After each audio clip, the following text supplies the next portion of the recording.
Assalamualaikum warahmatullahi wabarakatuh. Alhamdulillah, nahmaduhu wa nasta'inuhu wa nastaghfiruh wa na'udzu billahi min shururi anfusina wa min sayyiati a'malina.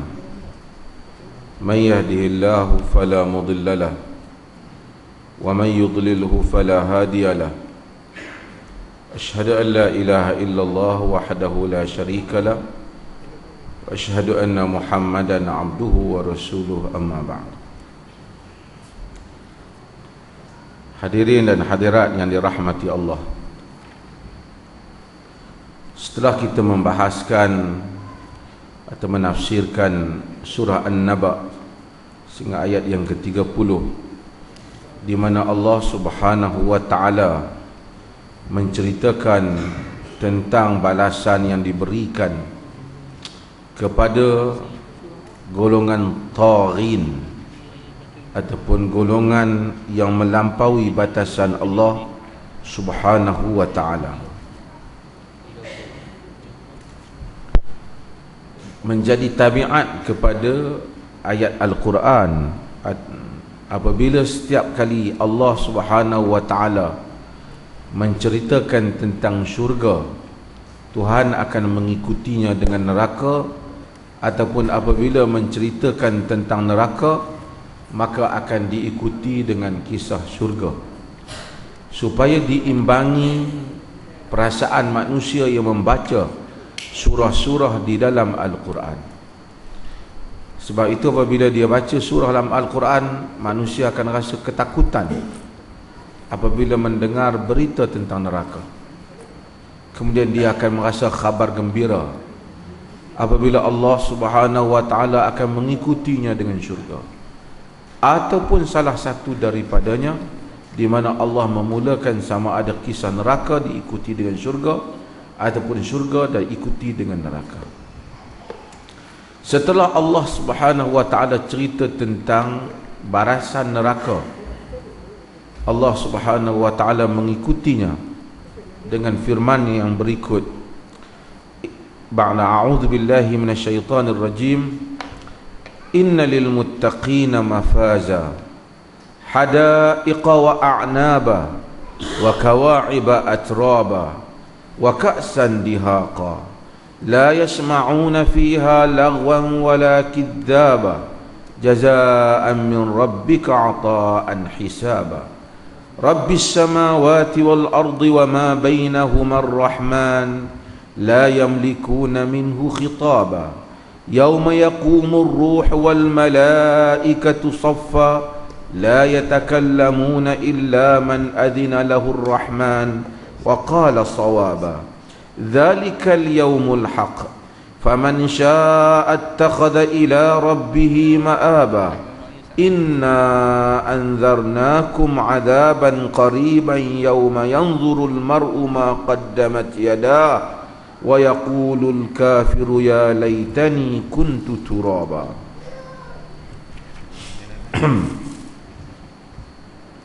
Allah Subhanahu wa taala sambung, ataupun Allah Subhanahu wa taala sebut, setelah dia menyebut kisah yang tentang balasan bagi ahli neraka, Allah menyatakan inna lil muttaqina mafaza. Inna, sesungguhnya, lil muttaqin, bagi orang-orang muttaqin. Al muttaqin, orang-orang muttaqin. Lam lil muttaqin, bagi orang-orang yang muttaqin. Muttaqin daripada perkataan taqwa, maksudnya bagi orang-orang yang bertakwa. Mafaza, maksudnya inna mafazan lil muttaqin. Tapi rima ataupun susunan bunyian ayat itu menyusun dengan nada yang indah. Inna lil muttaqina mafaza, maksudnya bagi orang-orang muttaqin. Mafaza, mafaza maksudnya tempat selamat ataupun keselamatan, kejayaan. Sebab itu kita kata Allah kita sebut faz, yafuz.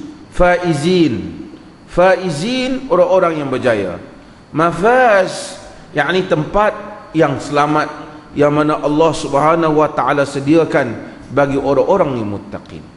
Perkataan muttaqin bermaksud daripada taqwa, maksud seseorang yang memelihara kerana ada rasa takut dengan Allah. Sebab itu kita kata ittaqullah.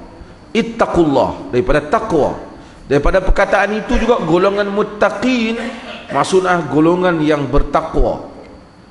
Bagi golongan yang bertakwa itu mafaz, yakni Allah jadikan mereka itu selamat.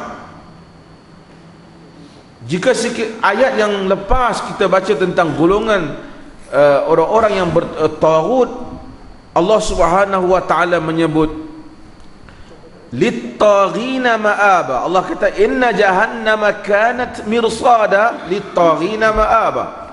Sesungguhnya jahannam kanat mirsada, adalah tempat yang menanti-nanti mereka, duk tunggu-tunggu mereka. Tunggu siapa? Lit-taghina ma'aba, bagi orang-orang yang taghut, yang melampaui batas. Maka ma'ab, yakni itu adalah tempat kembali mereka, rumah balik mereka ialah jahannam. Ayat ini Allah Subhanahu wa taala kata innalil muttaqina mafaza. Maksud orang muttaqin selamat. Kerana akhirat ini ada dua sahaja, sama ada dia masuk dalam hukuman ataupun dia menerima balasan kebaikan. Dia tak ada satu tempat yang mana tak dapat apa-apa, kosong. Baik pun tak dapat, buruk pun tak dapat. Allah jadikan sama ada dia dapat yang baik ataupun dia dapat yang buruk. Maka Allah kata mafaz. Sebab itu benda yang paling besar, kejayaan yang paling besar bagi satu orang manusia ini yang kita dah sebut, ialah apabila dia berjaya lepas daripada neraka dan dia masuk ke dalam syurga. Dia tak ada dia berjaya lepas daripada neraka, dia tidak masuk ke mana-mana. Yang tu tak ada. Dia berjaya lepas daripada neraka, kejayaan dia masuk ke dalam syurga. Sebab itu ini adalah perkara yang selalu kita sebut, cita-cita yang tak boleh manusia ini mati dalam hidup, cita-cita yang tak boleh mati dalam hidup manusia, melainkan dengan matinya kita. Yang lain mungkin kita boleh, ada orang mungkin dah umur 80 tahun, kalau nak kahwin baru tak menikah dah lah kan. Ingat tak apalah, aku 80 tahun dah, tapi ada yang kahwin lagi. Kau kata umur 70 tahun nak buat rumah besar, nak duduk lah rumah elok, tak cukup lah dia kata. Berapa hari nak hidup lah. Kau kata umur dah 90 tahun, 80 lebih nak beli baju cantik, orang beli elok, kita tak beli lah kot. Tengok budak-budak muda-muda naik motosikal cantik, kereta baru-baru cantik, umur banyak ni, dia tak naik dah, dia tak tumpang pergi sampai je lah. Sebab banyak cita-cita dah habis. Hak nak makan sedap-sedap pun, nak beli pun beli setakat boleh makan, jangan sakit lah. Kalau ada orang nak pergi sambung ambil PhD 80 tahun, 70 tahun PhD, masuk surat khabar. Sebab apa? Luar biasa, kerana cita-cita besar. Pasal dia pun kata, saya tak buat apa dah dengan PhD ni, saja ya. Tapi kalau orang tipu PhD lagi masuk surat khabar.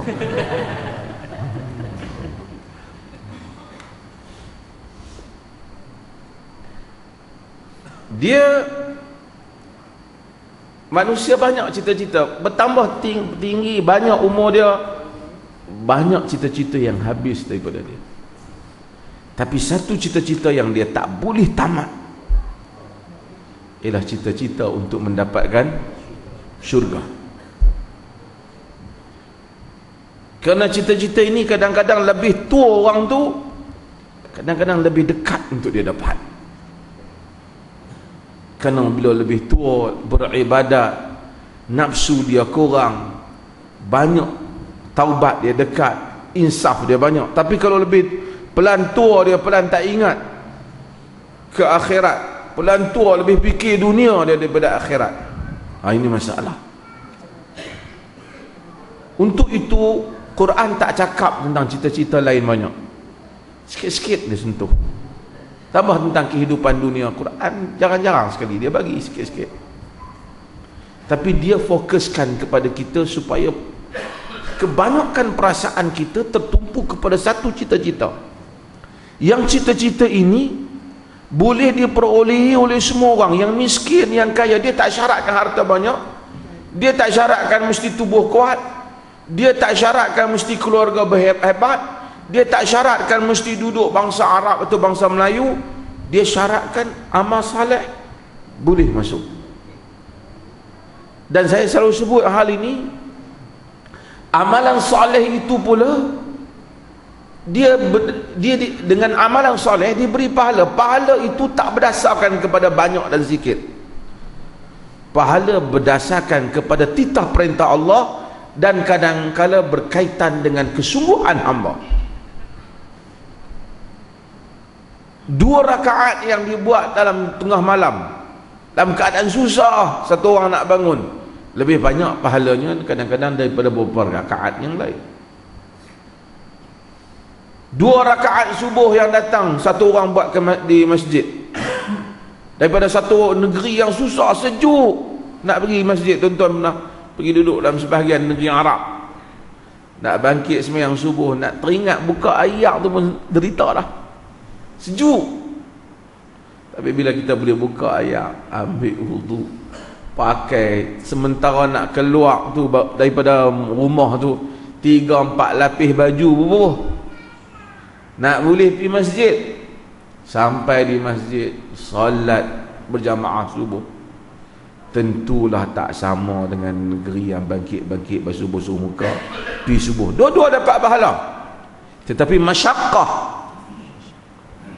bebanan menjadikan pahala lebih.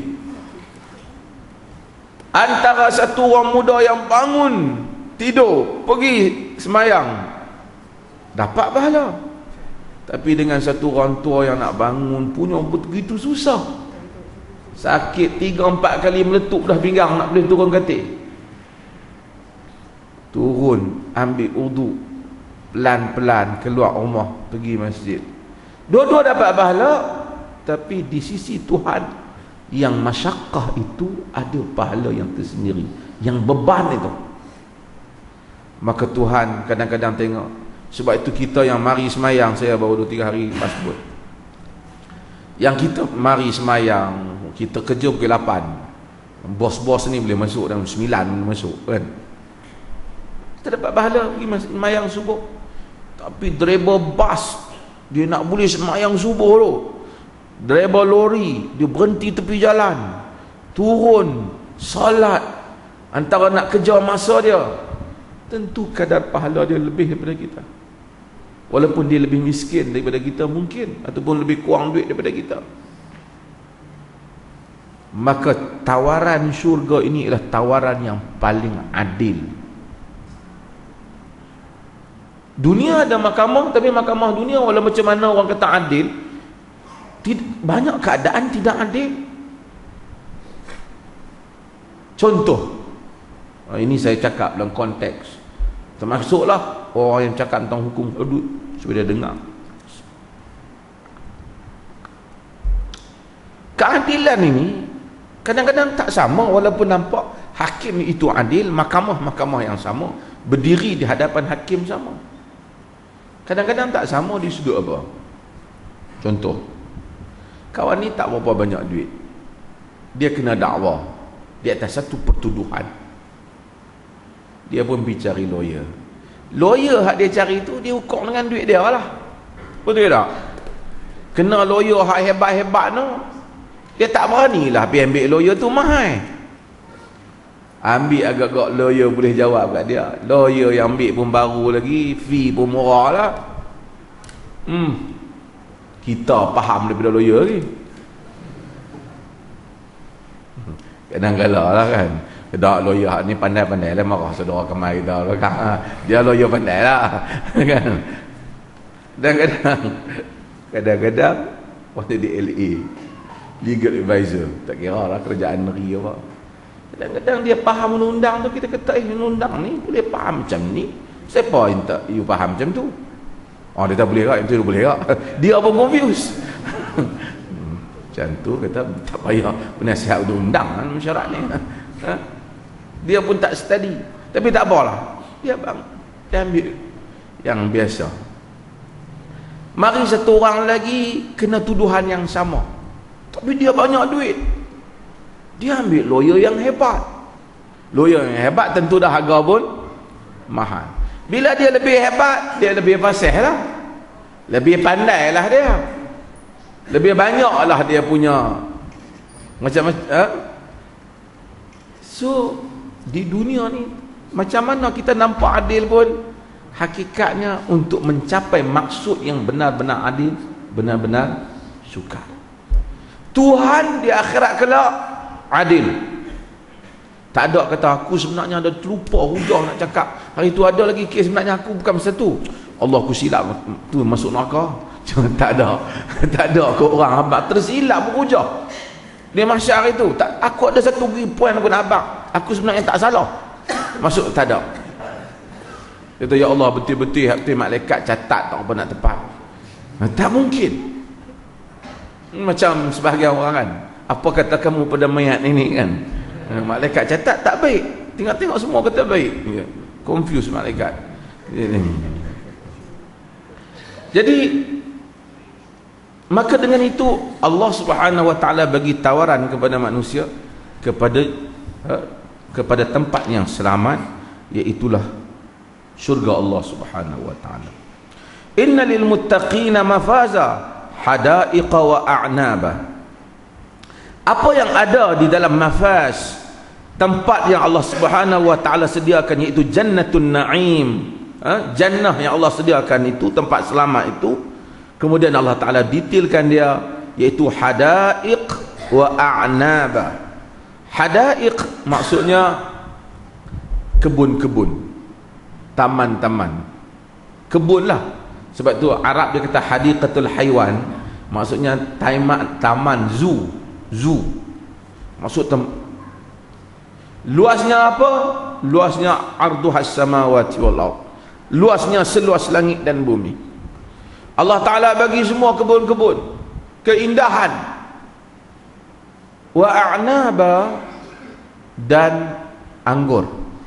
Contohnya terjemahan dia apa? Inab lah, anggur-anggur. Mungkin kita heran, apa sebut anggur? Saya ni anggur tak berminat kan? Misalnya ini dia panggil seni Al-Quran, di dalam dia nak taswirkan sesuatu. Taswir maksud dia nak mendekatkan approach Quran dalam nak memahamkan orang tentang apa yang dia perkatakan. Kalau dia sebut satu buah, umpamanya dia sebut rambutan, Arab tak boleh nak faham. Katalah kita suka buah dokong, dia kata buah dokong, lagi tak faham lah. Tapi anggur ni dipahami oleh orang Arab, dipahami pada zaman penurunan Quran, dan dipahami hampir semua manusia lah anggur. Tetapi Quran dan hadis Nabi SAW telah bagi tahu semua yang ada di dalam syurga ni, yang nama dia sama dengan bumi ni, nama aja sama, hakikatnya sangat berbeza. Sama sekali tak mungkin sama nama. Sebab itu kullama ruziqu minha min samaratin rizqan qalu hadha alladhi ruziqna min qablu wa utubihi mutasyabiha. Wa utubihi mutasyabiha maksudnya sama pada nampak, tapi tidak sama pada rasa. Maka jangan andaikan anggur di syurga tu macam anggur kita beli kat Thailand ke, ataupun anggur kita makan di Australia ke, ataupun yang kita makan di mana-mana. Tapi Allah sebut anggur kerana nak bagi dekat adanya buah-buahan yang segar, yang sedap bagi manusia. Maka dia pilih perkataan anggur dan beberapa buah yang lain yang akan kita tengok di dalam Al-Quran nanti. Wa kawa'iba atraba, Kawa'ib maksudnya apa diterjemah dalam tafsir tuan-tuan baca tu yang Melayu tu? Ha? Orang lelaki suka terjemahan ni. Ha? Dia kawa'ib maksud dia asalnya dia kawa'ib ni wanita yang tertonjol buah dada dia. Hak mana yang tuan-tuan bila tengok tu tengok lagi sekali lah, macam tu lah. Al-Quran dia realistik, dia tahu itu manusia. Kawa'ib maksudnya wanita-wanita yang kalau wanita tu tua biasanya dada dia akan turun, buah dada dia akan turun. Tapi Allah sebut kawa'ib maksud wanita-wanita yang bila dia berjalan, dia berdiri dan semua keadaan dia duduk tertonjol buah dadanya. Arab baca ni dan dia faham. Kawa'ib. Wa atraba, tak apa. Atraba maksud yang sebaya umurnya, tapi saya sebut kataan kawa'ib sebab itu satu attraction. Bukan kerana Quran nak menceritakan tentang galakkan seks, tapi realitinya begitu manusia. Bila sebut ni dia apa? Mungkin kemudian dia pun mungkin terbayang, oh kawa'ib ni macam gadis daripada negara mana. Tak, semua yang ada balik macam Anggur tadi, dia hanyalah nak bagi kita faham macam mana wanita buah dadanya tinggi dan maksudnya dalam keadaan cantik yang kita tengok dalam dunia, hakikatnya akhirat jauh lebih hebatlah, tak dibandingkan. Tapi Tuhan sebut wa kawa'ib, wanita-wanita yang tertunjul buah dadanya, yang terangkat buah dadanya. Wa atraba, atraba maksud yang berada pada umur yang sebaya, yakni muda pada umur yang paling baik. Walaupun sebahagian mufassirin sebut 33 dan semua, itu adalah andaian, tapi mereka sebaya pada umur yang paling dekat dan paling menimbulkan keseronokan kepada ahli-ahli syurga itu sendiri. Tawaran Tuhan. Sebab dalam dunia ni macam-macam. Ada orang, tak saya dah sebut pada kuliah yang lepas, lelaki baik, sama ada lelaki ataupun perempuan. Ada orang dia dah kahwin, kahwin tengok wanita lain, cantik orang perempuan ni, tengok isteri dia, tak apa payah, dah pilih dah, contohnya lah kan. Tapi isteri dia, hak tu lah isteri dia. Nak kahwin satu lagi, bukan tak berani, bukan tak kuat, tak berani kan? Walaupun orang kata minta maaf lebih senang daripada minta izin, tapi apa nama, tak berani, ataupun tak ada keupayaan, tak ada duit, banyak tu je dia kata, Allah tengok isteri orang ataupun tengok wanita lain, Allah untunglah orang lain. Dia rasa macam harapan dalam dunia ni tak ada. Sama juga wanita. Lagi orang perempuan kata, habis ni duk cerita tentang lelaki je ni peluang-peluang. Sama, Allah Subhanahu Wa Taala sudah sebut, dia sebut apa yang sama diperolehi wanita. Maksud kalau wanita dia tentu nak lelaki yang hebat, kedudukannya, tubuhnya dan seumpamanya, sama. Tapi bukan Allah Subhanahu Wa Taala nak bangkit-bangkitkan isu ini ataupun nak bangkitkan soal seks ni, tapi dia nak cerita realitinya. Dia cerita pada lelaki dan bagi wanita juga memperoleh hak yang sama. Bukan macam tu juga wanita. Dia tengok Allah, tengok suami orang handsome, tengok suami dia, Allah tak apa payah dah menikah dah, ya dah. Hari tu masa duk kalut nak menikah tu, minang tak tengok betul-betul kan. Kalau tengok betul-betul pun benda ni bukan macam ikan di pasar, kita mau kat orang, orang tak mau kat kita.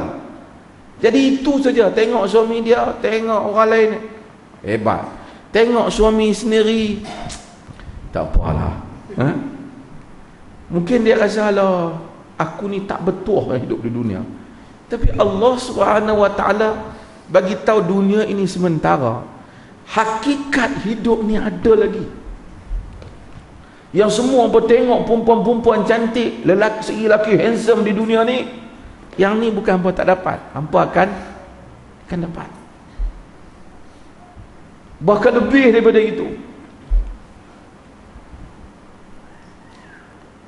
Maka Allah Subhanahu Wa Taala sebut ayat-ayat yang macam ni. Bila orang baca Quran di tengah malam, dia salat, lalu ia menghiburkan hati orang, memberikan busyra, memberikan khabar yang gembira, memberikan harapan. Yang penat berjuang, letih menghadapi ancaman hidup, letih menghadapi perjuangan hidup, letih menghadapi dakwah, bila baca tak ada apa-apa, insya-Allah, maka manusia semua akan rindukan kehidupan yang hakiki, kerana dunia adalah satu kepahitan. Wa kawa'iba atraba wa ka'san dihaqa. Ka'san maksudnya gelas, ataupun bahasa dulu berjana, dia kata ka'san, bekas minuman, dihaqa, yang melimpah. Para mufassirin cenderung menyatakan maksudnya dilimpahi dengan minuman-minuman arak. Kerana arak ni dianggap minuman pada orang Arab dulu hebatlah. Bila disebut ka'san, ka's, dia selalu kaitkan dengan arak. Wal ka'su mamlu'un, dan arak yang memenuhi, kan? Macam banyak penyair-penyair fujur pada zaman Abbasiyah, kan, sebut puisi-puisi tentang arak, memuja arak. Na'udzubillah. Tapi arak ni dianggap minuman pelambangan. Orang yang minum arak ni dianggap dia enjoy lah minum arak ni. Sebahagian orang mungkin tengok orang minum arak, dia kata tak ada peluang lah. Arak ni macam-macam jenis lah.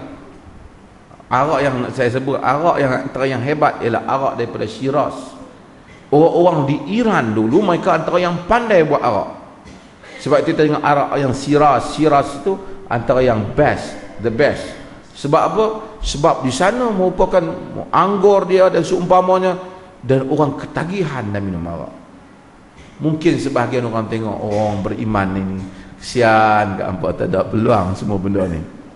Allah Subhanahu wa taala setelah cerita perempuan, kerana biasanya orang ada perempuan, dia ada arak dalam dunia ni. Kita tengok ambil betul lah depa lah dengan perempuan, na'udzubillah. Tapi Allah kata wa kawa'iba atraba wa ka'san dihaqa, dan gelas-gelas yang dilimpahi dengan minuman. Maksudnya perempuan di kelilingnya ada gelas minuman, atau seorang perempuan lelaki berada di sampingnya, dia tuannya, dan dia ada gelas minuman di sampingnya. Dia panggil, Allah nak takribut taswir. Allah nak mendekatkan bayangan mata kita terhadap keindahan taman-taman yang disediakan dengan buah-buahan di kelilingnya, dan ada wanita-wanita cantik dengan tubuh yang, dalam bahasanya, yang dengan tubuh yang seksi, dan kemudian ada pula minuman yang disediakan di samping mereka. Nikmat yang diperolehi, tidak memerlukan wang yang banyak, tidak memerlukan rupa yang cantik di dunia, hanya memerlukan kesabaran dan amalan saleh untuk memasuki syurga Allah Subhanahu wa taala. Ini pendekatan ayat-ayat Al-Quran. Kemudian Allah Subhanahu wa taala kata la yasma'una fiha laghwan wala kidzaba, dan tidak mereka mendengar padanya laghwan, benda yang sia-sia. Sia-sia ni benda yang tak ada makna. Dalam hidup ni kita dengar banyak berita palsu, cerita palsu, cerita bohong. Kenapa tak ada cerita bohong dan palsu? Kerana akhirat ialah satu hakikat. Segala yang berlaku di dunia ini telah pun Allah singkap di akhirat. Tak ada lagi berita palsu. Nak berita apa lagi? Dan tak mungkin juga ada satu tawaran, oh katanya Allah akan bagi pada ahli syurga sekian-sekian, oh tak jadi bagi. Tak ada, kan? Macam-macam orang politik, dia tawarkan semua seronok, kan? Habis pilihan raya tak dapat, kan? Tapi lara, benda yang sia-sia, tak ada. Semua benda ada makna. Benda yang sia-sia dalam hidup kita dengar telah menimbulkan keresahan dalam hidup ramai orang. Kadang-kadang kita dengar berita tu, ramai orang stres, kemurungan, sakit jantung dalam hidup ni kerana banyak berita-berita yang tak seronok dia dengar. Baca yang tu tak seronok, dengar berita ni tak seronok. Manusia bila dengar berita seronok, dia ceria, dia bahagia. Tapi bila kita setiap hari dengar berita tak seronok, berita tak seronok macam-macam ni, depa nak ambil tanah hang kau tu misalnya, oh noh abang hang, macam-macam berita, noh orang nu musuh kau, orang ni maki kau, orang macam-macam, jiran sebelah, benda-benda yang kita dengar tak seronok. Kerana kadang-kadang orang tak buat apa pada satu orang, tapi kena banyak berita tak seronok, dia hidup tak gembira. Allah Subhanahu wa taala janji di akhirat ni bukan saja makan hebat, keadaan hebat, wanita hebat, minuman hebat, berita lara tak ada. Betapa ramai orang yang duduk dalam rumah hebat dalam dunia ini, makanan hebat dan isteri cantik, dia derita kerana mendengar berita yang tak seronok. Ahli politik bila dengar berita, oh, cawangan-cawangan sudah menarik diri daripada menyokongnya, ataupun bahagian-bahagian telah meletak jawatan, maka dia susah hati, makan nasi tak habis,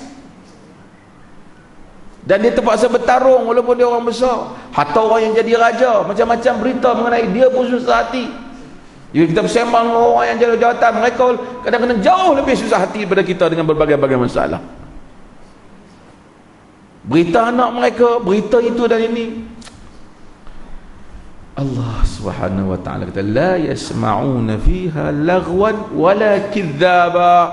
Mereka tak dengar di dalamnya berita sia-sia dan bohong. Semuanya benar. Dan benar itu benar yang baik. Kerana tak ada benar yang tak baik. Tuan-tuan bayangkan bila tuan-tuan berdiri malam-malam baca ayat-ayat ini di dalam salat.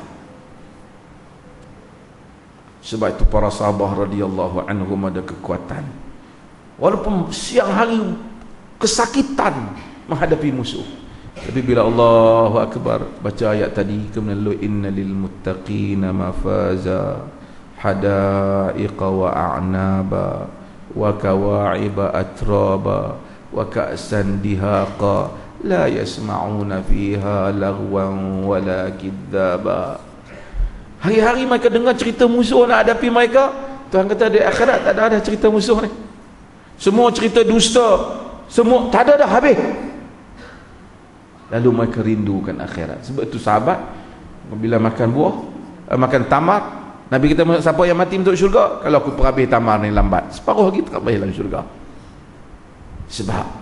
Sebab mereka berurusan dengan ayat Al-Quran, terutama surah-surah ini, seperti surah An-Naba dan surah-surah yang selepas itu dan sebelum itu, yang cakapnya itu terus kepada isu surga dan neraka. Kebanyakan semua surah yang kita akan baca cerita syurga dan neraka, yang membangkitkan semangat para sahabat untuk bertahan meneruskan agenda perjuangan. Jazaan min rabbika ata'an hisaba. Jazaan min rabbik, balasan daripada Tuhanmu, ata'an, satu pemberian, hisaba, yakni hisab, yang walaupun hisab pemberian yang dihitung, yakni Allah hitung lebih daripada yang kadar yang sepatutnya diperolehi oleh seseorang.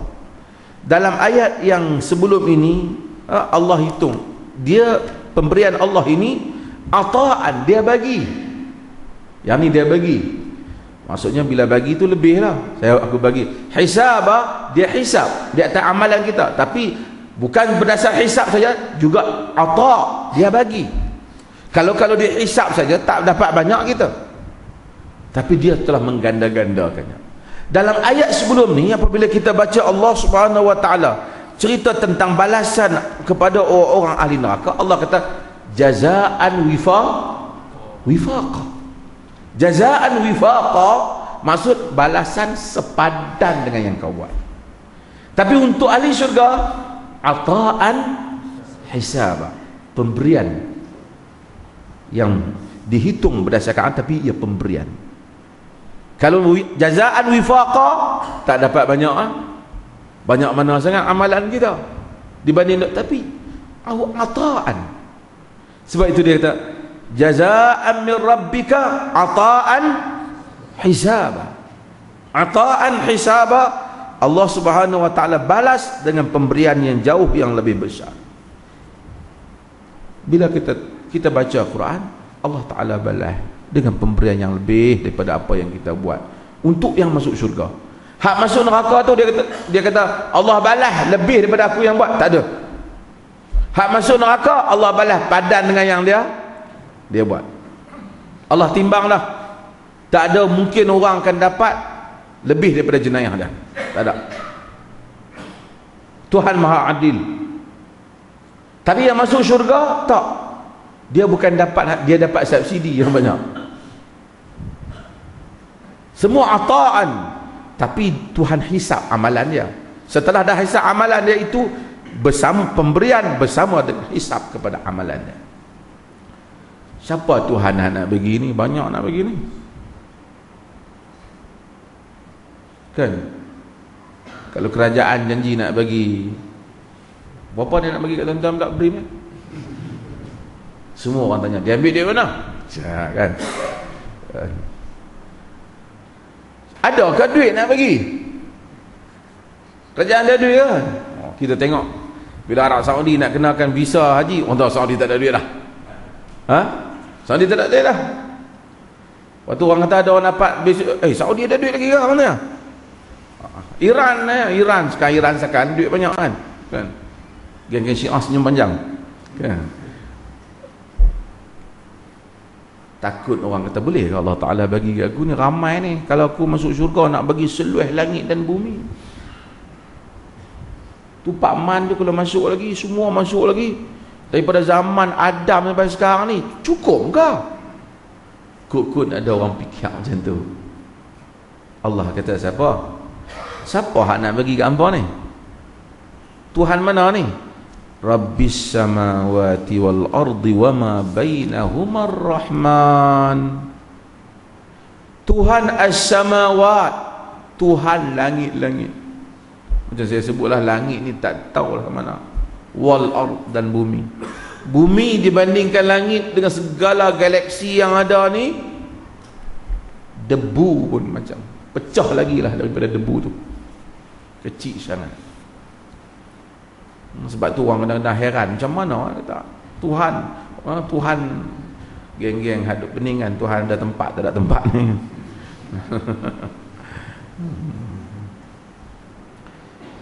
Macam mana dia duk fikir Tuhan tu barangkali sak mana? Rabbus samawati wal ard.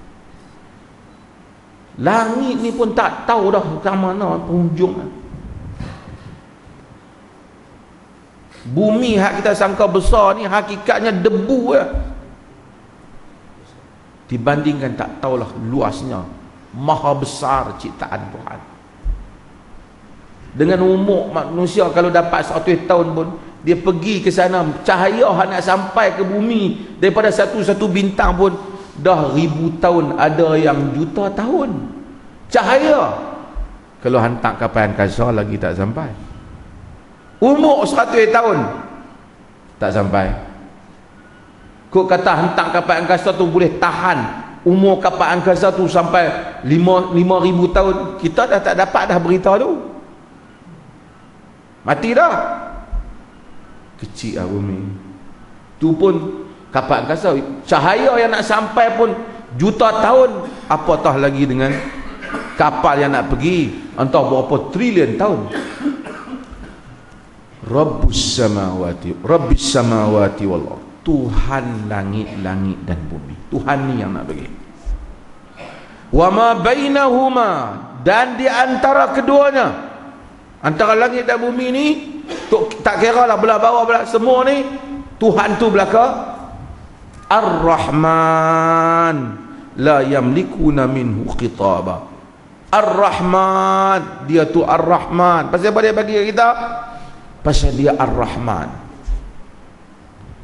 Pasal dia Ar-Rahman. Pasal apa dia bagi lebih? Pasal dia Ar-Rahman. Pasal dia penyayang.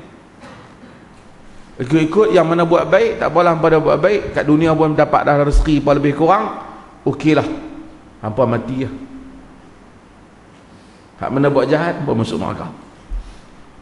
Tak ada komplain. Orang tak boleh komplain Tuhan. kalau dia buat demikian.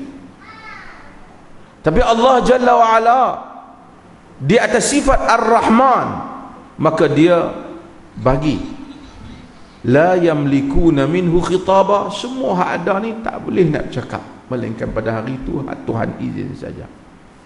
Siapa pun tidak boleh mengucapkan apa-apa, tidak dapat mempertahankan apa pun yang Tuhan buat.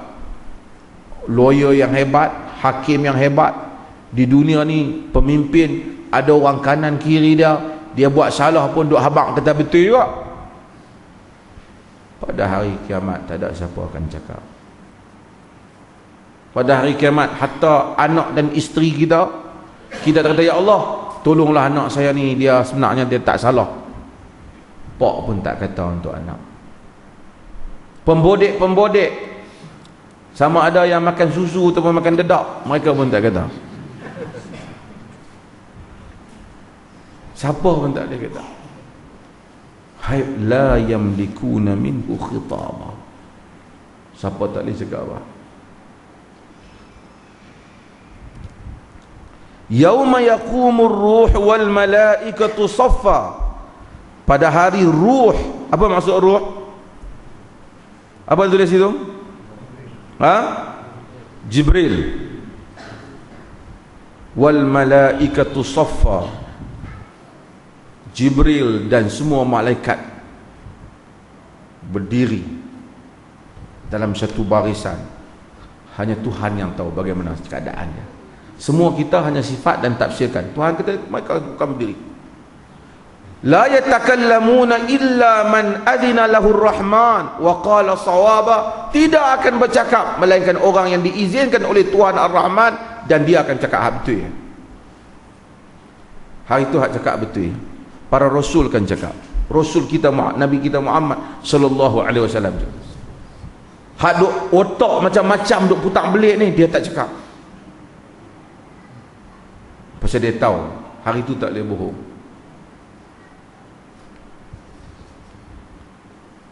Illa man azina lahu rahman, melainkan orang yang diizinkan oleh Ar-Rahman. Sesiapa yang diizinkan Ar-Rahman?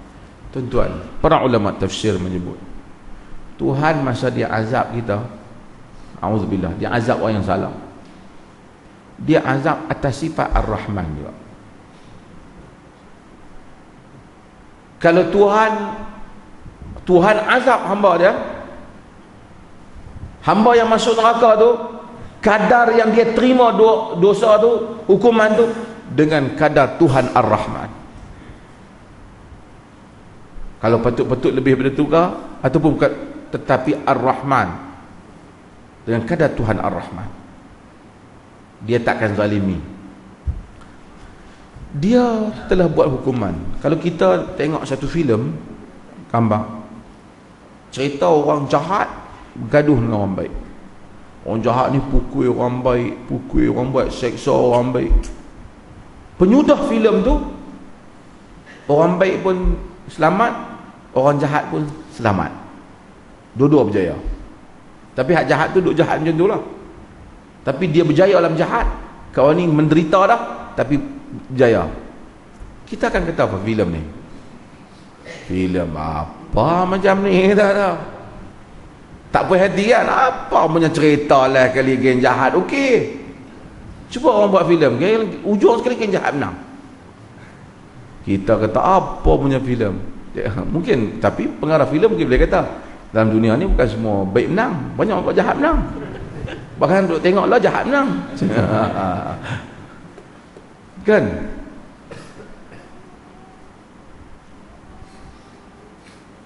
Kalau Allah jadikan hidup ni berakhir, yang jahat pun masuk syurga. Agak-agak Tuhan kata semua yang jahat dan baik aku akan masukkan syurga.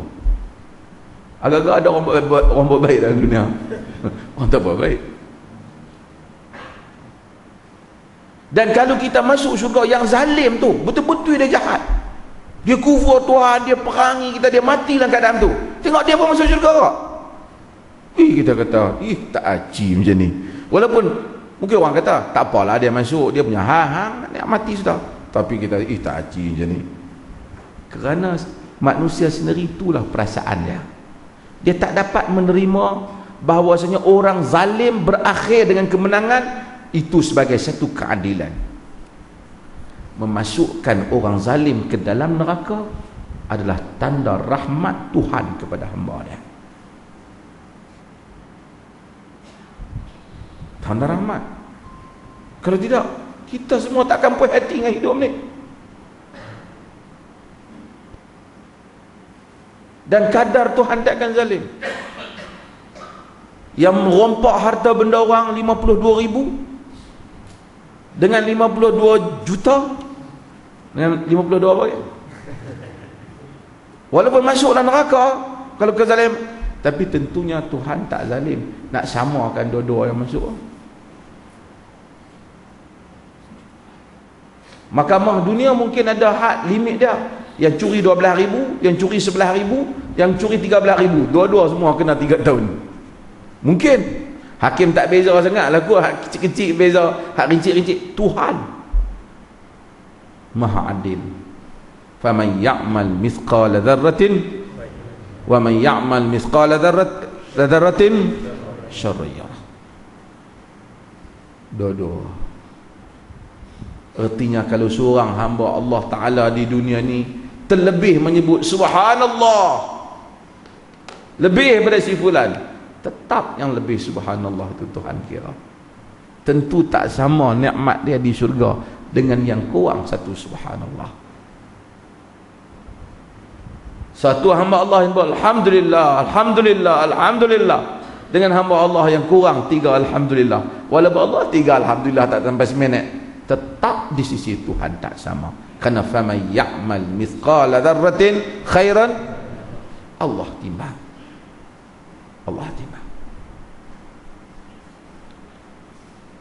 Kemudian Allah Ta'ala menyebut dzalikal yaumul haq, yang demikian itu al yaumul haq, hari yang maha benar. Tuan-tuan hadirin yang dirahmati Allah Ta'ala, saya, tuan-tuan, kita semua dari kecil Allah abang ada hari kiamat. Ada hari kiamat. Tapi perasaan kita betul-betul cerita kita akan lalu hari kiamat ni banyak mana? Kadang-kadang kita ingat, kadang-kadang kita wani orang hari esok kiamat besok, orang jaga. Jika tuan-tuan masih ingat, dulu ada seorang tokoh politik, dia pernah memberi rasuah supaya orang mengundi dia dalam satu pemilihan, dan orang tu tak mengundi. Dia kata dia akan tuntut pada hari kiamat. Kira kiamat ni dia duk rasa hak dia punya.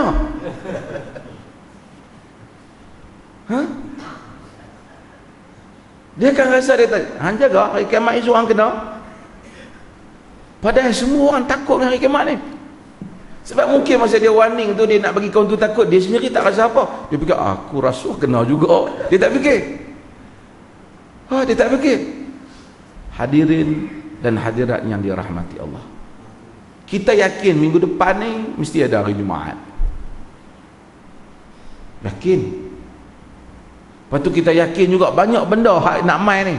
Hari yang sekian ni, hari ni, hari anak kita nak bersalin ke, yang mana ada isteri kita nak bersalin ke, hari kita nak periksa ke.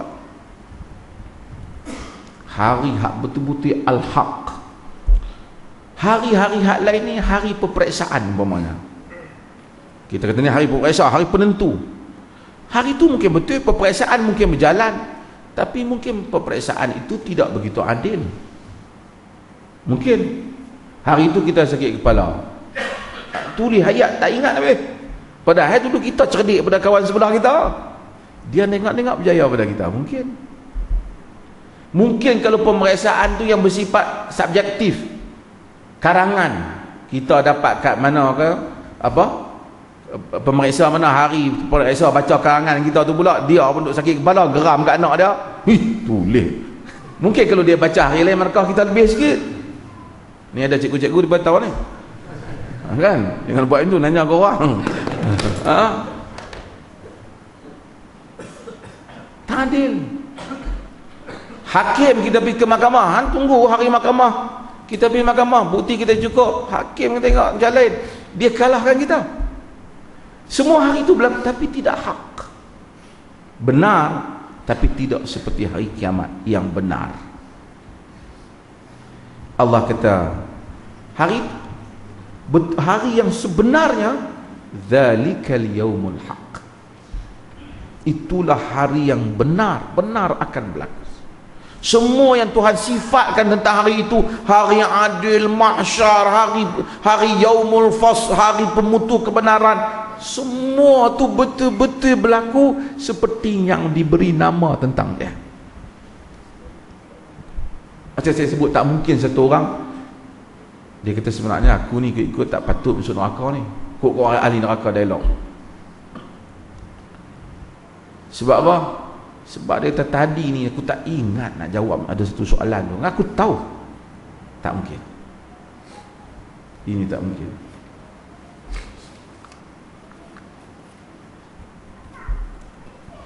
Ada satu orang saya cerita dulu, dia buat cerita tak benar tentang syurga dengan neraka. Dia kata ahli-ahli syurga dengan ahli neraka berdialog. Untuk membolehkan mereka dialog, ahli syurga kata tak apa, kita buat satu jambatan bincang. Ahli neraka buat satu jambatan daripada neraka mai dekat dengan syurga. Syurga buat satu jambatan mai dekat dengan neraka, membolehkan mereka dialog. Ni cerita bohong lah, jangan tuan-tuan ambil pula. Tengok-tengok ahli neraka buat siap jambatan, tengok-tengok ahli syurga tak boleh buat, tak ada. Ahli syurga kata, ahli neraka kata macam mana ahli syurga hampa masuk neraka sedangkan hampa janji tak betul. Dia kata sebenarnya janji tak betul, kontraktor semua duduk dalam neraka. Dia kata pasal banyak bocor lah pak, dia marah kat kontraktor. Tapi tak apa, tak betul cerita tu. Jangan tuan-tuan ambil pula.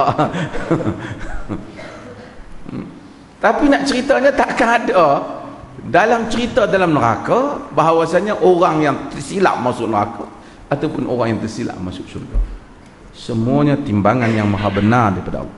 Faman syaa'a attakhadha ila rabbih ma'aba, maka sesiapa yang kehendaki untuk jalan balik kepada Tuhan dia, hak tu jalan yang benar. Pasal apa Tuhan kata ni? Pasal kita dah baca dah pada ayat yang sebelum daripada ni, Allah Subhanahu wa taala cerita bahawasanya apa dia? Litaghina ma'aba. Apa dia? Jahannam itu tempat balik tauhid. Tuhan kata kalau siapa-siapa nak balik betul-betul kat Tuhan dia yang selamat, ikut jalan ni. Inna anzarnakum azaban qariba, sesungguhnya kami memberikan amaran kepada kamu dengan satu azab yang qariban, azab yang dekat.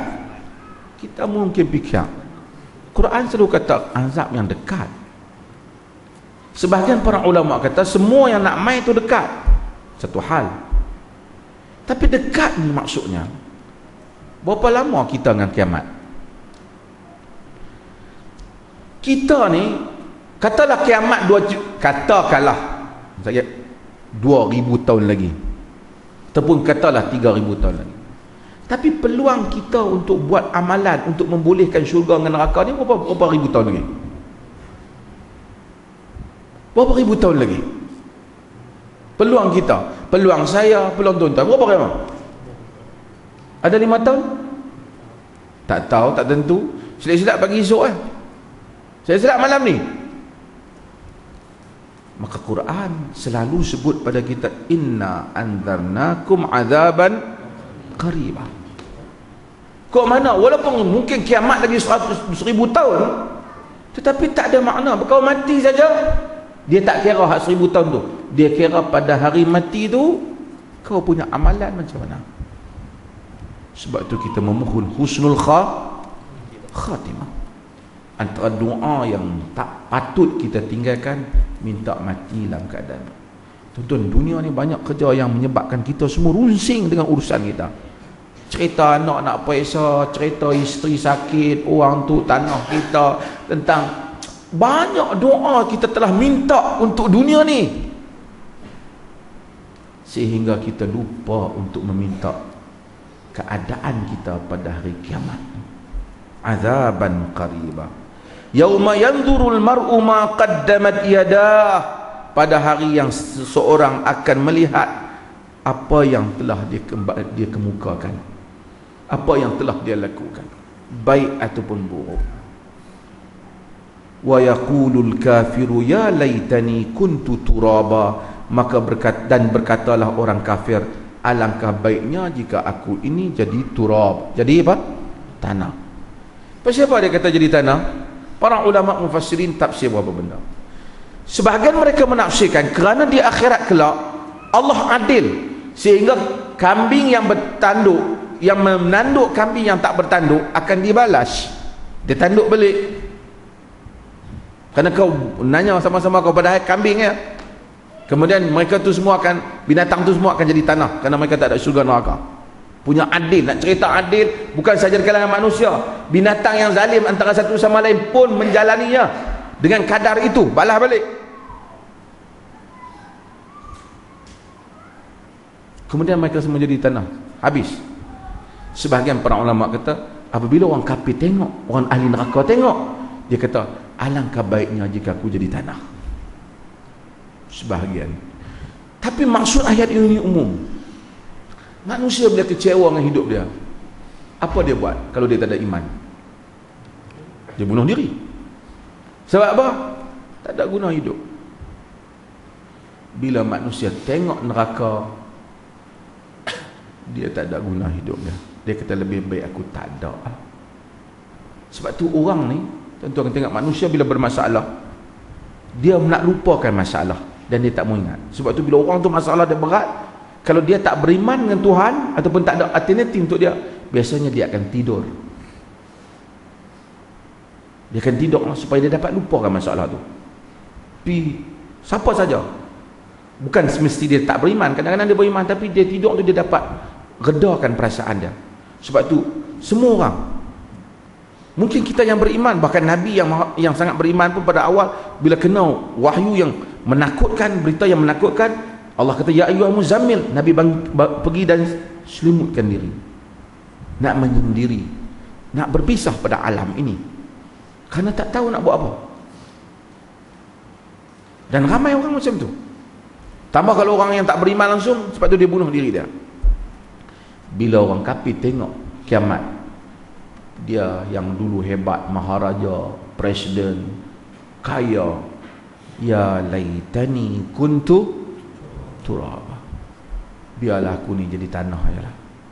Sebab itu Allah Subhanahu wa taala menyatakan pada awal surah ni apa dia? Amma yatasaalun 'anil naba'il azim. Inilah naba'il azim, berita yang sangat maha besar, iaitu tentang hari kiamat. Wallahu taala alam. Kita buka pada soal jawab.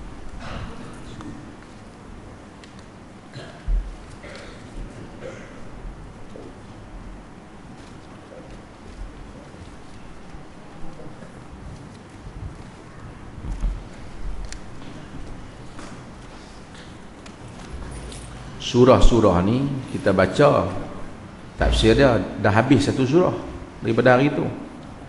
Cara dia untuk kita nikmati surah-surah ni, kita hafal lah. Bila kita hafal, kita baca dalam salat. Bila kita baca dalam salat, kita dah ingat hari tu tafsir sikit sebanyak, dan tuan-tuan baca lagi tafsir yang lain, membantu untuk kita lebih memahami.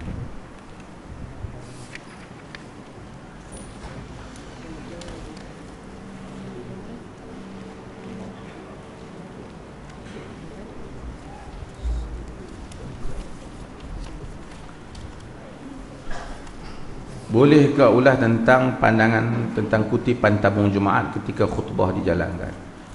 Walaupun asalnya tidaklah ada larangan secara jelas, namun para ulama salaf dan seumpamanya, hatta Nabi SAW melarang kita menyebut kepada orang yang bercakap supaya jangan cakap, supaya memberikan tumpuan kepada khutbah.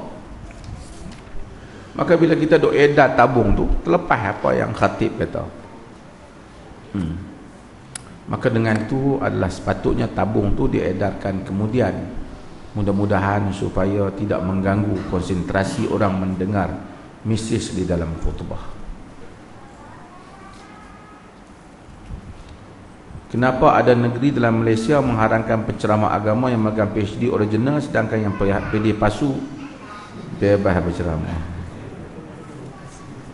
Dia Indonesia ada satu filem Dia panggil alangkah lucunya negeri ini. Itu lah lebih kurang.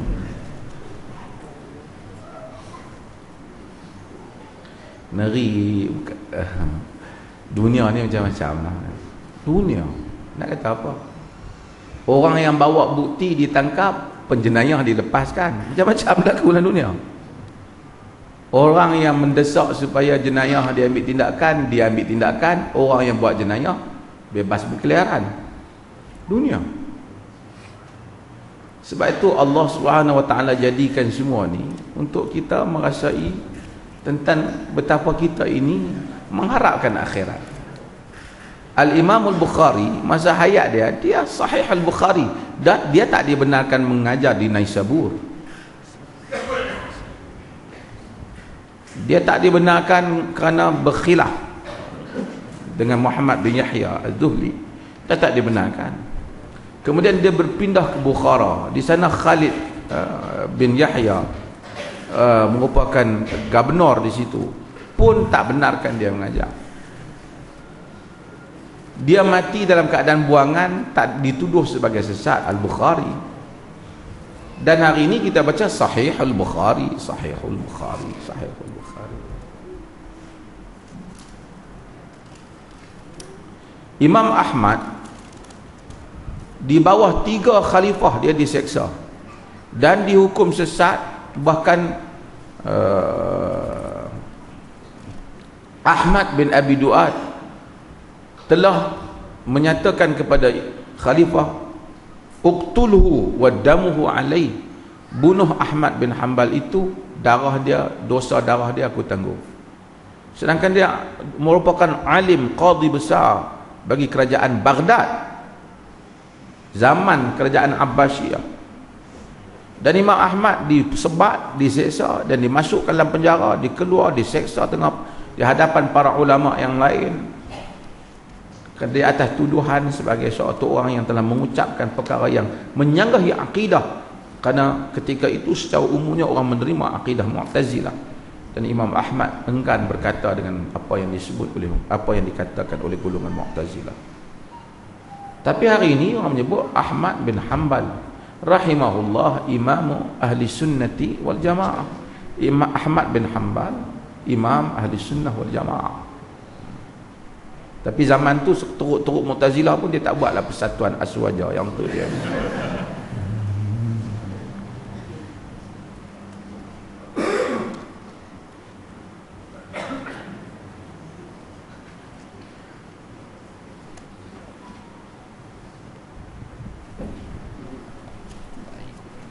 Ada soalan lain? Fadilat baca surah Waqiah menyebabkan tidak fakir. Hadis tidak dhaif dalam masalah. Namun jika seorang itu melazimi surah Al-Waqiah atau apa-apa surah di atas bacaan dia, pemilihan untuk diri dia baca, tidak menjadi masalah untuk dia.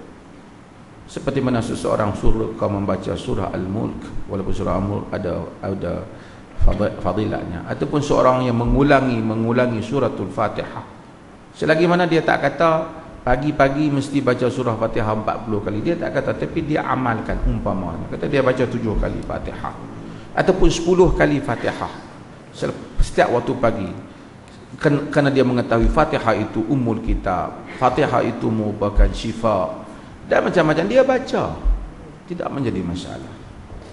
Karena di kalangan para ulama, hatta Syekhul Islam Ibn Taymiyah rahimahullah sendiri, dia ada surah-surah dan ayat-ayat yang tentu yang mereka baca walaupun tidak ada dalam hadis untuk amalan mereka, kerana mereka tahu ayat ataupun surah itu memang ada fadilat yang asal, cuma dia tak sebut bilangan sahaja.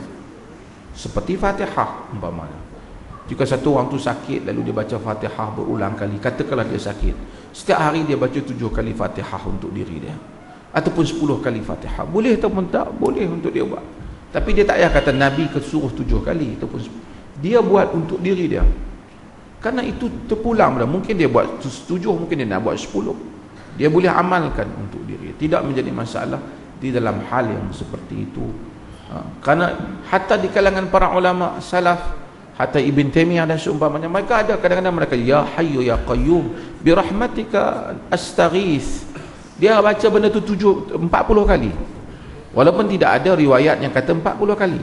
Tapi dia baca untuk diri dia. Dia tak kata hendaklah kamu semua kena baca macam aku 40 kali. Dia amal untuk diri dia. Satu orang yang melazimi katakanlah satu hari dia istighfar 300 kali. Nabi tak pernah kata mesti 300, tapi kalau itu yang dia lazimkan untuk diri dia, tidak mengapa untuk dia. Tidak mengapa.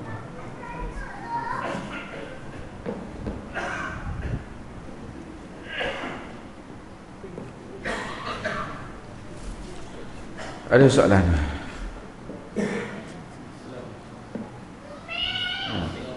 Assalamualaikum.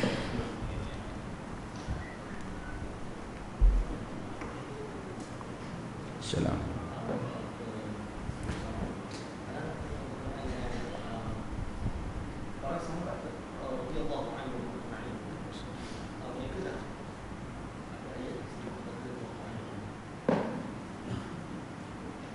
Macam mana? Radiyallahu anhu. Sebenarnya kita tahu Allah redha mereka. Para sahabat radhiyallahu anhum ajma'in, perkataan radhiyallahu anhum sebahagiannya disebut dalam Al-Quran. Radhiyallahu anhum, kan, wa radu'an. Allah Ta'ala redha kepada mereka, mereka meredainya. Yani Allah redha kepada mereka, kemudian Allah kata mereka redha kepadanya. Macam sepatutnya mereka redha dulu kemudian Allah, tapi nak ceritanya redha Allah tu sampai pada mereka. Kerana Allah itu mendahului masa dan segalanya. Ya, jadi laqad radiyallahu 'anil mu'minin idh yubayyi'unaka tahta asy-syajarah. Allah meredai orang-orang beriman ketika mereka berbai'ah kepadamu di bawah. Mereka ketika itu, kata Jabir bin Abdullah dalam hadis yang diriwayatkan oleh Al-Imam Al-Bukhari, 1,600 orang yang berada bersama dengan Nabi sallallahu alaihi wasallam, dalam sebagai 1,400. Tapi yang pentingnya ialah Allah menyebut perkataan redha kepada mereka. Redha. Maka dengan itu disebut radhiyallahu anhum kepada para sahabat, kepada kerana Allah redha kepada mereka, ataupun radhiyallahu anhu. Kedua ialah ia bermaksud kita doa supaya Allah redha kepada mereka. Setelah kita mengetahui bahawasanya banyaknya Allah menyebut keredaan kepada mereka di atas apa yang mereka lakukan, kerana Allah menyebut walladzina ja'u min ba'dihim yaquluna rabbana ighfir lana wa li ikhwanina alladhina sabaquna bil iman wa la taj'al fi qulubina ghillan lil ladzina amanu rabbana innaka ra'ufur rahim. Wahai Tuhan kami, ampunlah dosa kami dan mereka-mereka yang mendahului kami dalam iman. So orang yang datang kemudian mendoakan kepada orang yang terdahulu dengan para sahabat radhiyallahu anhum ajma'in. Dan kepada para ulama, oleh kerana menjadi dalam tradisi ilmu, maka kita mendoakan rahmat kepada mereka. Maka kita sebut Al-Imam Syafi'i rahimahullah, Al-Imam Malik rahimahullah, Al-Imam Ahmad rahimahullah, Imam Abu Hanifah rahimahullah, dan Al-Auza'i, dan semua imam-imam ahli sunnah, Ibn Taimiyah rahimahullah, walaupun ada gram tak ada pun, Al-Imam Ibn Qayyim rahimahullah, dan juga Atta Imam As-Suyuti dan sumpah. Walaupun mungkin kita berbeza pandangan dengan para ulama itu dalam beberapa hal, dan kita tidak bersetuju dengan mereka dalam beberapa hal, tetapi kita percaya bahawasanya mereka para ulama ini kemungkinan ada benda yang pendapat kita tak sama dengan mereka, ataupun kita yakin bahawasanya kebenaran tak bersama dengan mereka, disebabkan kerana nas-nas yang lain yang kita lihat, penghujahan para ulama yang lain. Tetapi pegang besar para ulama ini dan juga para sahabat radhiyallahu anhum, hatta di kalangan para sahabat, mereka juga telah melakukan kesilapan ataupun mungkin juga melakukan dosa, kerana tidak, ahli sunnah tak menyatakan sahabat maksum, mungkin. Tetapi Allah Subhanahu wa taala mengajar kita, la yukallifullahu nafsan illa wus'aha, laha ma kasabat wa 'alaiha maktasabat. Rabbana la tu'akhidna in nasina aw akhtana. Allah kata Allah tak akan bebankan satu diri melainkan dengan kadar yang dia mampu. Bagi dia apa yang dilakukan kebaikan, dan ke atas dia apa yang dilakukan daripada kejahatan. Sesuatu orang itu tidak akan memperolehi apa yang kezaliman orang lain. Orang punya dosa dia tak akan tanggung. Kemudian Allah ajar kita, Rabbana la tu'akhidna in nasina au akhtana. Wahai Tuhan kami,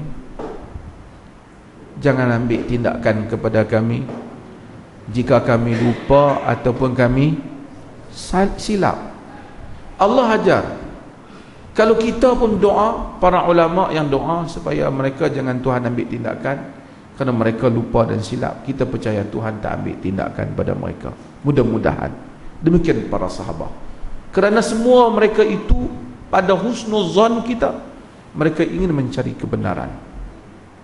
Kemungkinan mereka tersilap, dan kita harap yang tersilap itu termasuk di dalam doa, Rabbana la tu'akhidna in nasina au akhtana. Tapi tak boleh tak kita kritik pandangan yang silap tu? Boleh tak? Boleh kita kritik, tapi kita tidak menerakakan orang. Kita beradab dengan mereka. Kita beradab dengan mereka kerana demikian itu yang diajar oleh Al-Quran kepada kita. Ini membezakan kita dengan jalan yang diambil oleh sebahagian manusia yang maki hamun para ulama, yang menerakakan Ibn Taymiyah, menerakakan Ibn Qayyim, menerakakan berbagai-bagai para ulama yang berbeza. Kita mungkin kata kita tak setuju dengan beberapa pandangan Al-Imam Al-Ghazali umpamanya, tapi kita sebut Al-Imam Al-Ghazali rahimahullahu ta'ala, sebab kita ta'addub, kita beradab, dan ini adalah akhlak yang baik yang diajar. Ini adalah akhlak yang telah diambil oleh orang-orang yang saleh sepanjang zaman, dan kita mengikutinya. Ada soalan ni? Bolehkah pergi ke pusat karaoke dengan kawan perempuan?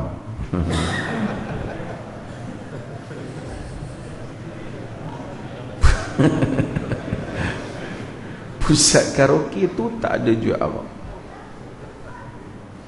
tapi dia buat dalam kurungan ni perempuan sama perempuan.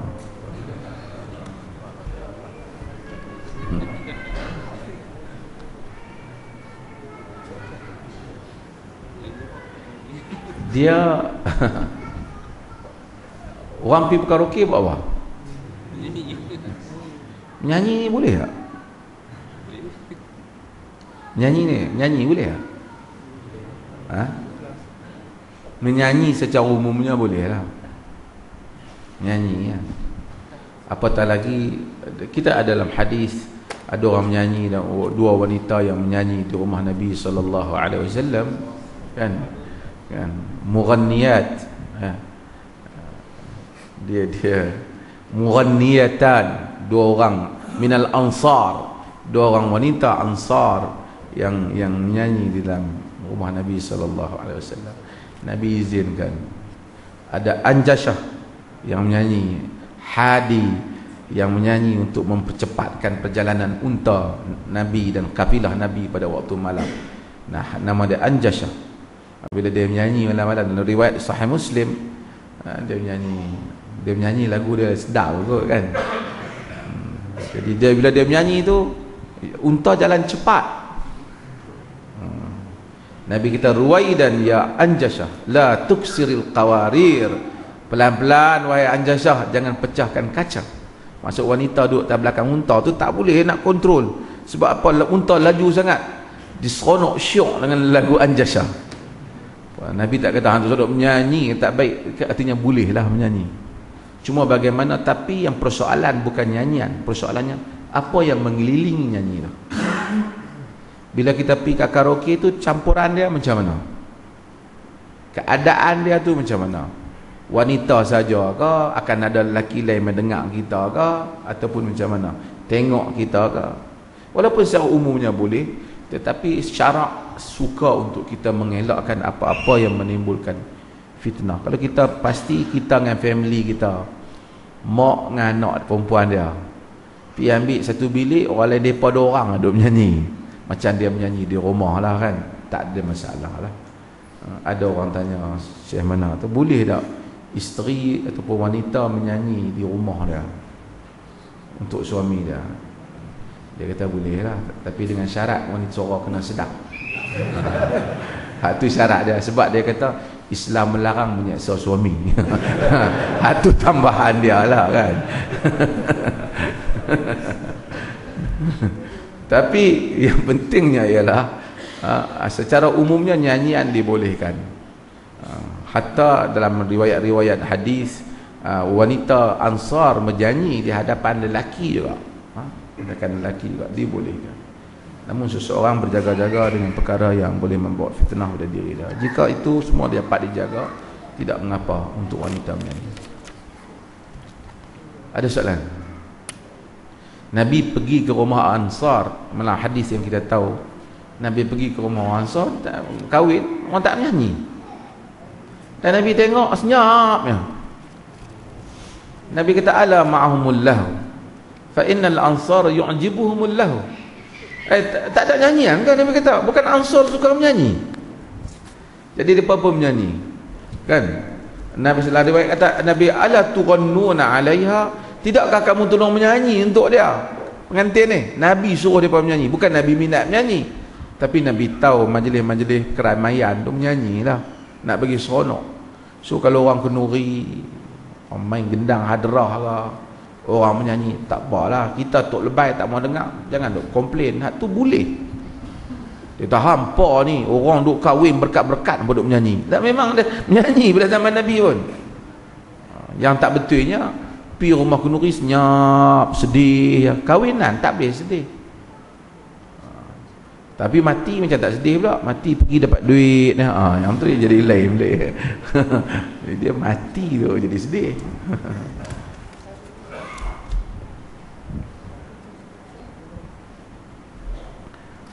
Wajibkah menjawab salam yang dikirim melalui pesanan ringkas dalam telefon? Tuan-tuan, bila orang buat pesanan ringkas, dia tulis W ke, dia tulis A, S, K apa ke kan, kita faham apa? Kalau kita faham, aku sekolah lama dulu kan? Tapi kalau kita faham, dia kata Assalamualaikum, kita kata Waalaikumsalam. Apa yang kita faham?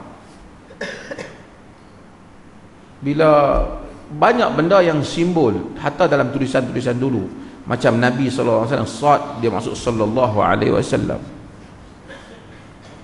dia buah tanda, dia nak memudahkan kan, dia taklah setiap kali dia ulang, dia buah tanda kan. Macam ahli-ahli hadis, dia tulis ana Muhammad, ana tu maksudnya amba ana atau haddath ana, ataupun sana, dia tulis sana. Taklah kita baca ana, kita baca menurut apa yang kontu maksudkan.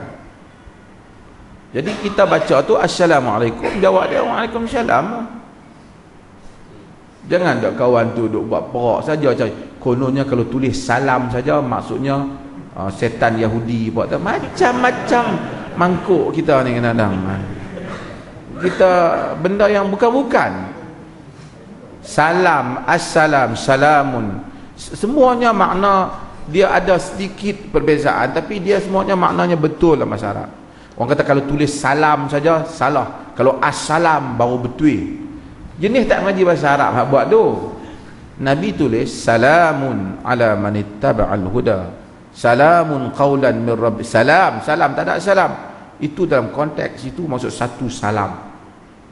Juga assalamualaikum sebagai satu standard juga yang tu lebih digunakan sebagai standard. Tapi kalau salamun alaikum betul. Jadi bukan orang tulis, tapi bila orang tulis salam tu kita tahu bukan dia kata salam, dia kata assalamualaikum lah. Tiap kali nak assalamualaikum warahmatullahi wabarakatuh, panjang, jadi orang tulis kan WTH kan.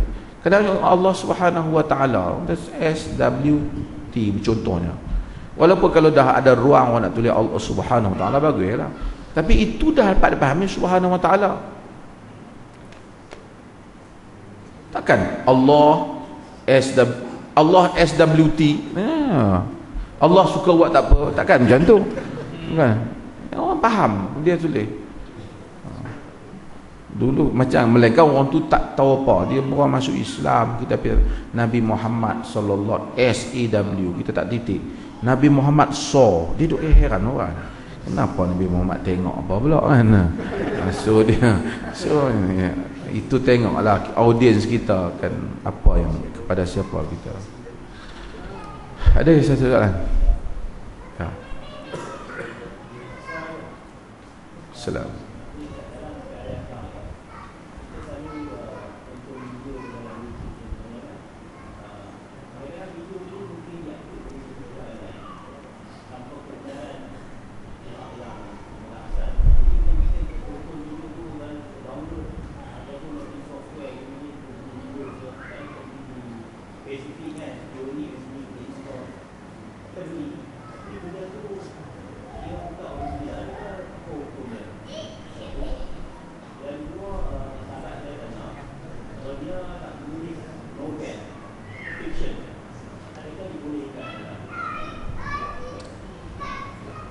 Okey, dia ada dua soalan. Satu dia tulis novel boleh tak? Satu apa? Tentang property, harta intelek ni kan.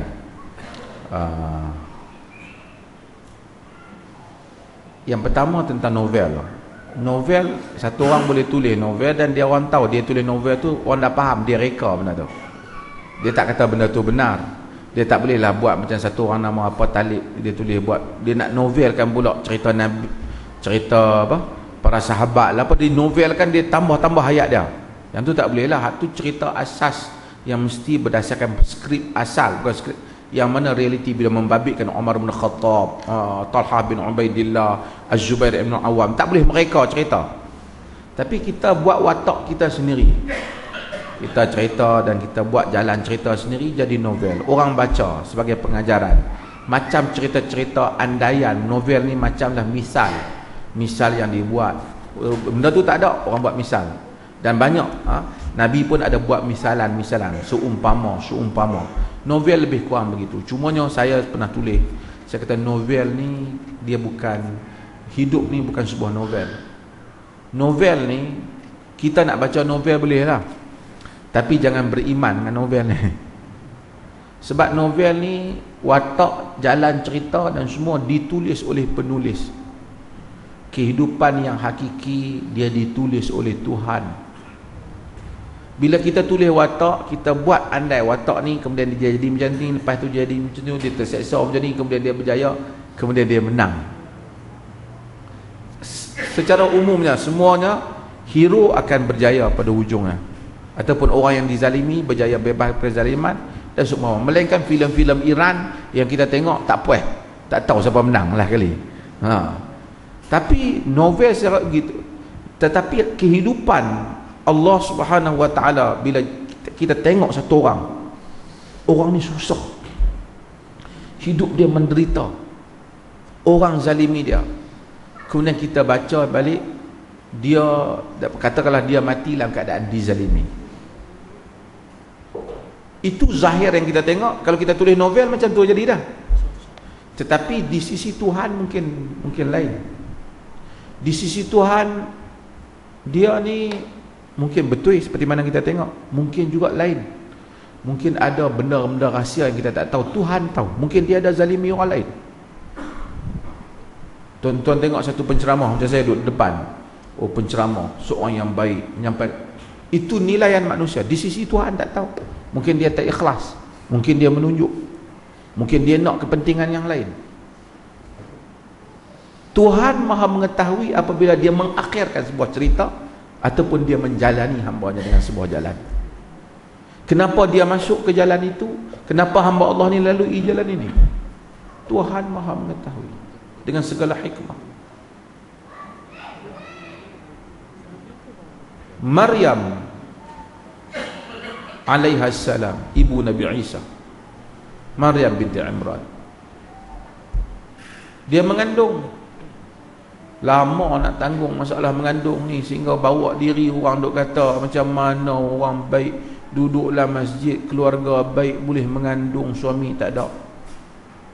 Kalau orang duk hentam kita sebulan dah, kata kita buruk perangai macam tu, berapa banyak kita tangguh masalah. Sementara Nabi Isa nak lahir, lepas tu pula Allah jadikan susah pula. Nak bawa Nabi Isa tu punya letih, pergi duduk bawah pokok kurma dalam keadaan letih, nak ringgut pokok kurma, seperti mencerita dalam Quran.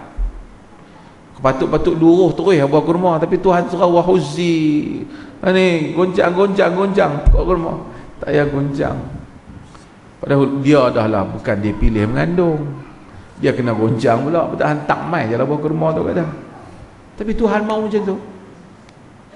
Tapi Tuhan mempunyai episodnya yang lain. Akhirnya Maryam, Nisa'ul Alamin, ibu Nabi Isa, dipuja oleh orang yang benar seperti kita, dipuja oleh orang yang sesat, telah meletakkan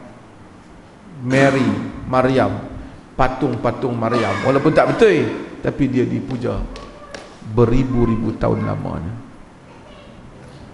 Tuhan dengan segala keajaibannya, Tuhan dengan segala keajaiban. Itu belum lagi cerita episod manusia akhirnya ke syurga dan neraka. Novel kita tulis, kita baca orang tulis novel, kita mungkin sedih, tapi ia tidak hakiki.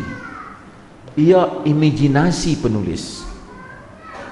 Saya cakap benda ni yang sama bila saya dijemput oleh Dewan Bahasa.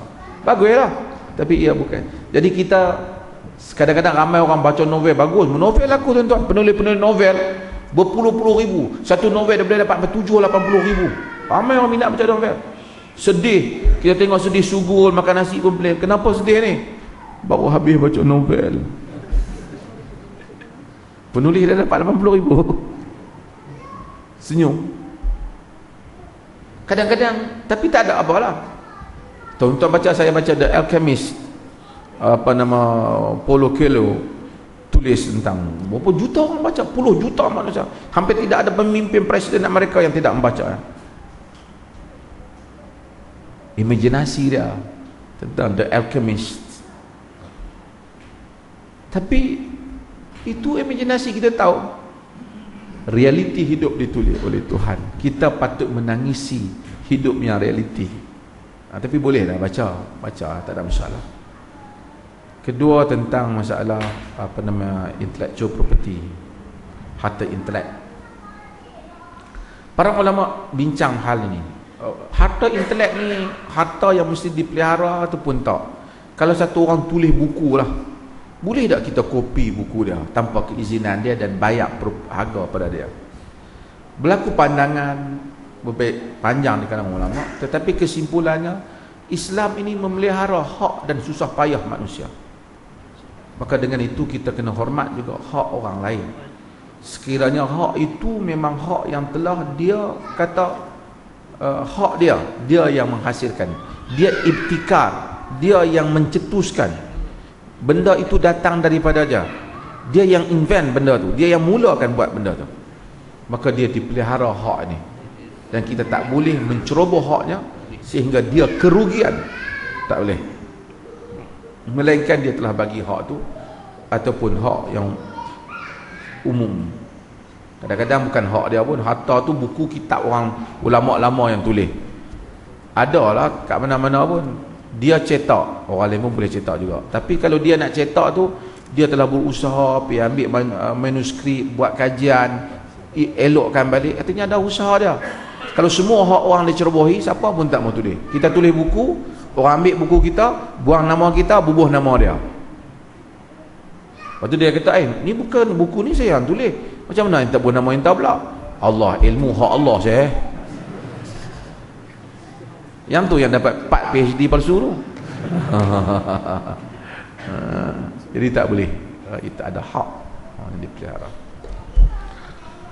Sallallahu ala nabiyina Muhammad. Allahumma ja'al jam'ana hadha jam'an marhuma wa tafarraqna min ba'di tafarruqan ma'suma wa la taj'al minna shaqiyyan wa Muhammad sallallahu ala nabiyina Alhamdulillah. Tuan-tuan, sebelum saya lupa, ada satu orang, nama apa dah pada sedap-sedap, dia nak berdebat dengan Ustaz Salman. Dia apa nama dia? Nama apa? Ha? Ha? Tuan guru dah. Oh, tak tahu bila jadi tuan guru. Tapi dia nak berdebat dengan Ustaz Salman dan akan jadi pada 20 insya-Allah jadi. Dah dia orang dah. 22 hari bulan ni lah. Sabtu di Dewan Islah. Dewan Islah ni tuan-tuan pergi cari nari lah. Di Matayak. Pergi lah tengok kan. Daripada 20 saya ingat 19, 20, 21, 22, 23, 24, 25, 24, 30. Semua ada program di Perlis. 20 saya ingat, 19 saya tak ingat, tapi 20 ada, 21 pun ada, 22 tu dua Dr. Zaimi pun malam tu juga. Satu hari, dua hari apa? Hari Sabtu. Kemudian hari Ahad ada forum Dr. Faidi dengan saya semua. Kemudian hari Isnin ada kuliah khas saya di Masjid Alwi. Kita tukar daripada Selasa. Hari Selasa tu ada Norman Ali Khan. Kemudian hari Rabu ada lagi 2 hari. Jadi tuan-tuan mai. Kemudian lepas daripada tu ada lagi Dr. Basri. Banyaklah di Perlis, tuan-tuan boleh mai. Jadi negeri-negeri mana tuan-tuan tak boleh pergi tu, tuan-tuan pergi Perlis.